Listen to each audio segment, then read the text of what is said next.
So I'm a little worried about Brightline. So I don't Are know if you? you've ever taken the Brightline train, but it now extends from Orlando International Airport all the way down to Miami. I was very excited about this because I never really cared about public transportation as a Florida guy growing up. I just never had that. And then when I visited Europe, I was like, my Lord, this is amazing. Put me on a train. Yeah, put me on a train. I don't have to drive. I can watch. I have Wi-Fi. I can hang out with my kids. This is great. It was very reasonably priced over there. So they bring in Brightline, and it has a lot of those features, not the reasonably priced so much, which is the reason I think it's struggling. But Brightline is really facing some hardships right now. They're potentially looking at maybe defaulting on $1.2 billion in debt. And I'm not talking about years from now. I'm saying in the next 12 months. They've gotten 2 big credit downgrades now, according to reports. They even got a new CEO this month to try to turn things around. This is a guy who was over in Europe. Apparently, he knows this business very well. Hopefully, he can turn it around. But they are operating on 9-month operating losses of more than $100 million. That's a hole. They cannot pay their debts right now. Even so, when they do these economic forecasts for a company, they have good case scenarios and worst case scenarios. Well, apparently, last fiscal year was basically the worse than the worst case. They hadn't even planned for it. It was a few million short of that. So that's how much struggling they're doing. And I'm curious as to what you think. I know you've taken it.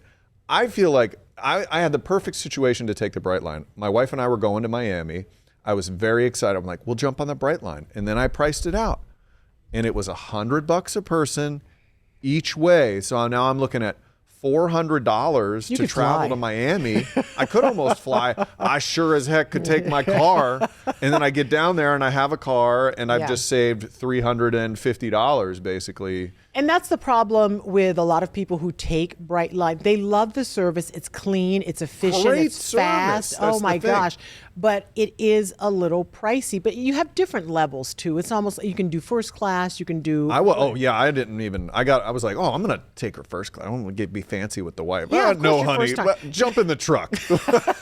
We're not doing this anymore. Yeah, I mean, I think they have to make it appealing to the everyday person, they're going to have to come down with those prices, but it doesn't sound like that's even an option right now if they are in the hole by that much. You know what I think the issue is going to be? New management's probably going to come in and say, hey, we need more money, so we have to raise prices. And people just aren't going to pay for it. I think it's going to make the situation worse. And when you look at some of the reasons they're doing so bad, they actually have grown significantly in the amount of people using the service. However, a lot of their fares are discounted.